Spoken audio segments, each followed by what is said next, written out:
மீண்டும் உங்களை நாம் சந்திப்பதிலே மிக்க மகிழ்ச்சி அடைகின்றோம். நான் இலங்கையில் இருந்து பதுளை போதனா வைத்தியசாலையில் இருந்து வைத்தியர் கிருஷான் வேதநாயகம். நான் பார்த்து கொண்டிருக்கின்ற விடயம் ப்ரீமேச்சோ இஜெக்குலேஷன் அல்லது விந்து முந்துதலுக்குரிய சிகிச்சை முறை.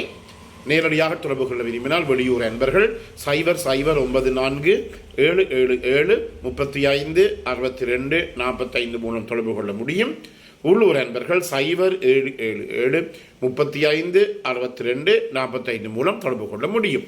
நாங்கள் இப்போது பார்த்து கொண்டிருக்கின்றோம், ஆண்களுக்கு பிரச்சனை ஏற்படுகின்ற போது ஆண்மைக்குரிய ஹோமோன் ஆகிய டெஸ்டெஸ்டரோனை எவ்வாறு எடுப்பது என்று சொல்லி பார்த்து கொண்டிருக்கின்றோம். எனவே தான் நான் இந்த மதுவை பாவிப்பவர்களுக்கு ஏற்படுகின்ற பிரச்சனையை பற்றி நான் போன முறை நிகழ்ச்சியிலே சொன்னேன். எனவே நாங்கள் ஒவ்வொரு முறையும் இந்த பிரச்சனைகள், அதாவது விந்து முந்துதல், ஆண்குறி விரைப்படையாத தன்மை போன்ற பிரச்சனைகள் வருபவர்களுக்கு நாங்கள் முதலிலே சொல்வது என்னவென்றால், உடனடியாகவே மதுவையும் சிகரெட்டை அல்லது போதைப்பொருள் பழக்கத்தை உடனடியாக நிப்பாட்டுங்கள் என்று. எனவே இந்த மது பாவிப்பவர்களை அவர்களுடைய ஈரலிலே பாதிப்பு ஏற்படுகிறது, ஈரலில் சிரோசிஸ் ஏற்படுகிறது, அதே நேரத்தில் ஃபேட்டி லிவர் கொழுப்பு கூட படுகின்றது. இதன் காரணமாக ஈரலினுடைய தொழிற்பாடு பாதிக்கப்படுகின்ற போது அங்கு இந்த டெஸ்டெஸ்டரோனுடைய அளவானது குறைவடைகின்ற போது அவர்களுக்கு இந்த ஆண்மையின்மை என்ற பிரச்சனை ஏற்படுகிறது. அதே நேரத்தில் ஆண்மை இன்மை ஏற்படுகின்ற போது அவருடைய உடலில் இருக்கின்ற ஈஸ்ட்ரஜன் புரோஜெஸ்டரோன் ஹோமோனுடைய பாதிப்பு காரணமாக, தாக்கம் காரணமாக இந்த குடிக்கின்ற ஆண்களுக்கு பெண்மைக்குரிய இயல்புகள் எல்லாம் வர ஆரம்பிக்கின்றது சொல்லுகின்ற போது ஆண்களுக்கு கூட அந்த ஈரல் பாதிக்கப்பட்டவர்களுக்கு கூட மார்பக வளர்ச்சி ஏற்படக்கூடிய தன்மையை கூட நாங்கள் பார்க்கக்கூடியதாக இருக்கிறது. எனவேதான் எந்த ஒரு நபரும் இந்த நிகழ்ச்சியை கேட்டுக்கொண்டிருப்பவர் தனக்கு பிரச்சனை இருக்குன்னு தெரிந்தால் உடனடியாகவே மதுவினுடைய பாவனையும் சிகரெட் போன்ற பொருட்களுடைய பாவனையும் போதைப் பொருளுடைய பாவனையும் உடனடியாகவே அவர்கள் என்ன செய்ய வேண்டும், குறைத்து கொள்ள வேண்டும், நிப்பாட்ட வேண்டும்.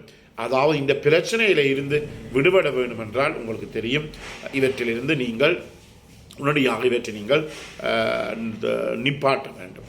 பெர்மனண்டாக நிரந்தரமாகவே இவற்றை நீங்கள் நிப்பாட்ட வேண்டும். இதன் காரணமாக பலதரப்பட்ட பிரச்சனை ஏற்படும். உங்களுக்கு தெரியும், இந்த மது பாவிப்பவர்களை பார்த்தால் எனக்கு கன பேரை தெரியும். நேற்று கூட ஒரு 22 வயதுடைய ஒரு பையன் நன்றாக 6-7 மாதங்களாக நன்றாக குடிக்க தொடங்கி இப்போது அவர் நேற்று அது இரத்தமாக கூட சத்தி எடுப்பதை நான் கண்டேன்.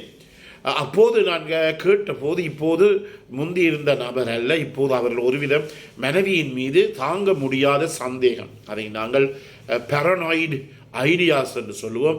மனைவியின் மீது தாங்க முடியாத சந்தேகம், வீட்டுக்கு ஒரு தபால்காரனோ அல்லது யாராவது ஒரு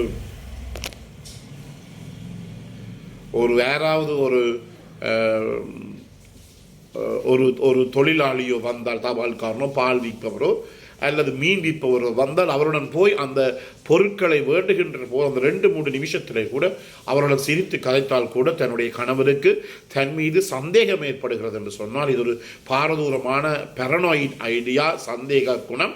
இதற்கு காரணம் என்ன? இந்த ஆல்கஹாலினுடைய, இந்த மதுவினுடைய தன்மை. அடுத்ததாக முக்கியமான காரணம், ஏன் அவருக்கு இந்த ஆண்மையின்மை பிரச்சனை ஏற்படுகிறது. ஆண்மையின்மை பிரச்சனை அவருக்கு ஏற்படுகின்ற போது அவர் என்ன நினைப்பார், என்னுடைய மனைவியுடன் நான் செக்ஸ் வைத்துக் கொள்வதில்லை, பாலியல் ரீதியான தொடர்புகளை நான் வைத்துக் கொள்ளவில்லை என்றபடினாலே என்னுடைய மனைவி இவ்வாறு சிரித்து பேசி சந்தோஷமாக இருக்கிறார் என்று சொல்லி அவருக்கு சந்தேகம் ஏற்படுகிறது. இது மிக முக்கியமான பிரச்சனை. அவ்வளவுதான். குடும்பத்திலே சந்தேகம் வந்தால் அதன் பிற்பாடு பெரிய பெரிய நாடுகளுடைய யுத்தம் போலத்தான், ரஷ்யாவும் யுக்ரைன் யுத்தம் போலத்தான், அது முடியவே முடியாது.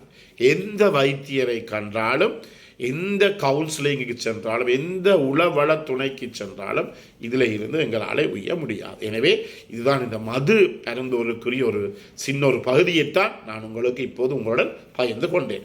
எனவே இந்த டெஸ்டெஸ்டரோனை நாங்கள் பலதரப்பட்ட வகையிலே இந்த டெஸ்டெஸ்டரோன் இருக்கின்றது. இப்போது புதிதாக கண்டுபிடிப்புகள் வருகிறது. முதல் ஓரல் வாயால் எடுக்கக்கூடிய மருந்துகள், பெலட்ஸ் மாதிரி மருந்துகள் வந்தது. பிறகு சப்கியூட்டேனியஸ் பேட்ச் என்று சொல்ல பொழுது போல, அதாவது தோளிலே அந்த ஒரு ஸ்டிக்கர் மாதிரி ஒன்று இருக்கு. நாங்கள் சொல்லுவோம், இந்த புண்ணுகளுக்கு காயங்கள் வந்தால் நாங்கள் ஒட்டுவோம், இதண்டு பிளாஸ்டர் என்று சொல்லுவோம். அதே போல் ஒரு பேட்ச் மாதிரி வந்தது, சப்கியூட்டியஸ் பேட்ச், அதை அப்படியே தோளிலே இப்படி ஒட்டி விட்டால் ஈஸ்ட்ரஜன் போகிறது. ஆனால் நாங்கள் எங்களுடைய நாட்டிலே நாங்கள் மிக பிரபலியமாக பாவிப்பது என்ன, இந்த இன்ஜெக்ஷன் டெஸ்டஸ்டரோனுக்குரிய இந்த ஊசி மருந்துகளைத்தான் நாங்கள் பாவிக்கிறோம்.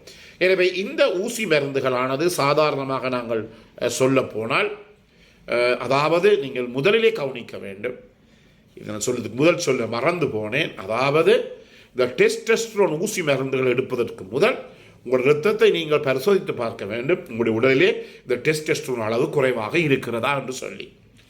இந்த டெஸ்டஸ்டரோன் 2 விதமான டெஸ்டஸ்டரோன் எங்கள் உடலில் இருக்கின்றது. ஒன்று டோட்டல் டெஸ்டஸ்டரோன், முழு டெஸ்டஸ்டரோன். இரண்டாவதாக ஃப்ரீ டெஸ்டஸ்டரோன், அதாவது சுதந்திரமான தனியாக இருக்கின்ற டெஸ்டஸ்டரோன். டோட்டல் டெஸ்டஸ்டரோன், அதே நேரத்தில் ஃப்ரீ டெஸ்டஸ்டரோன். இது ரெண்டையுமே நாங்கள் சோதித்து பார்க்க வேண்டும். எங்களுடைய நாடுகளிலே இது சோதிப்பதற்கு ஏறக்குறைய 20,000 ரூபாய் மட்டும் போகும். அமெரிக்கன் டாலர்களை சொல்வதாக இருந்தால் 80 அமெரிக்கன் டாலர்ஸ் இதுக்கு செலவாகும். எனவே முக்கியமாக 20,000 ரூபாய் எங்களுடைய நாட்டிலே இந்த இரத்தத்தில் இருக்கின்ற ஆண்களினுடைய ஹோமோன் 2, டோட்டல் டெஸ்டஸ்டரோன், அடுத்தது ஃப்ரீ டெஸ்டஸ்டரோனை சோதிப்பது மிகவும் முக்கியமானது. இது மிகவும் முக்கியமான, இந்த பிரச்சனை இருப்பது முக்கியமான. எனவே சாதாரணமாக நான் என்னுடைய நோயாளிகளுக்கு, என்னுடைய அன்பர்களுக்கு நான் செய்வது என்னவென்றால், முதலிலே தொடர்ந்து 3 மாதத்திற்கு நாங்கள் மருந்துகளை பாவிக்க கொடுக்கின்றோம். கொடுத்த பிற்பாடு 3 மாதம் மட்டும் அது சரியாக வரவில்லை என்றால் நாங்கள் இந்த இரத்த பரிசோதனை செய்து கொள்வோம். என்றால் நேராக இந்த பொருளாதார பிரச்சனை காரணமாக 20,000 ரூபாய் அல்லது ஏறக்குறைய $80 அமெரிக்கன் டாலர் செலவாகிறது. இது முதலில் நாங்கள் என்ன சொல்லுவோம் என்றால், அந்த நோயாளிகளுக்கு முதலில் 3 மாதத்துக்கு தொடர்ச்சியாக மருந்துகளை பாவித்த பிற்பாடு என்ன செய்ய வேண்டும், அவர் இந்த சோதனையை எடுத்து பார்க்கலாம். எனவே இதை கேட்டுக்கொண்டிருக்கின்ற மனைவிமார், பெண் துணைகள் கட்டாயமாக யோசிச்சு கொள்ள வேண்டும். உங்களுடைய ஆண் துணைக்கு இப்படி ஒரு பிரச்சனை இருக்குமாக இருந்தால் இந்த இரத்தத்தில் இருக்கிற டெஸ்டஸ்டரோனை நீங்கள் கட்டாயமாக சோதித்து பார்க்க வேண்டும். இது ஒரு பாரதூரமான பிரச்சனை. நான் சொல்லுவேன், சாதாரணமாக ஒரு மாமரம் இருக்கிறது. இந்த மாமரத்துக்கு கல் எறிகிறார்கள். மாமரத்துக்கு கல் எறிந்தால் அந்த மாமரத்தில் இருந்து மாங்காய் விழுவணும் என்றால் முதலில் என்ன இருக்க வேண்டும், அந்த மாமரத்திலே மாங்காய் இருக்க வேண்டும். என்னுடைய மிக பிரபலியமான ஒரு பேராசிரியர் சொல்லுகின்ற ஒரு கருத்து. மாமரத்திலே முதல் மாங்காய் இருக்க வேண்டும், அதன் போதுதான் நாங்கள் கல்லெறிந்தால் மாங்காய் விழும். எனவே மாமரத்திலே மாங்காய் இல்லாவிட்டால் கல்லெறிந்தால் நீங்கள் 1000 கற்கள் எறிந்தாலும் ஒன்றும் விழாது. அதே போலதான் ஆண்களுக்கு முதலிலே ஆண்மை இருப்பதற்கும் விந்துகள் உருவாவதற்கும் இந்த டெஸ்டஸ்டரோன் எனப்படும் ஹோமோன் வேண்டும். மாங்காய் மரத்திலே மாங்காய் இருக்கும்.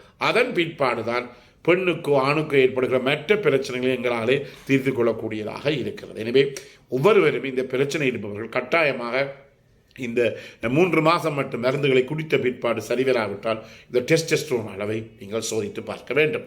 எனவே இந்த நிகழ்ச்சி உங்களுக்கு பிடித்திருந்தால் மறக்காமல் லைக் பண்ணுங்கள், ஷேர் பண்ணுங்கள், மற்றவர்களுக்கு அறிமுகப்படுத்துங்கள். அதே நேரத்தில் இந்த மணி சாயினி அல்லது பெல் சாயினி அமுழ்த்தி, மணி சின்னத்தை பெல் சாயினி அமுழ்த்தி சப்ஸ்கிரைப் பண்ணுங்கள்.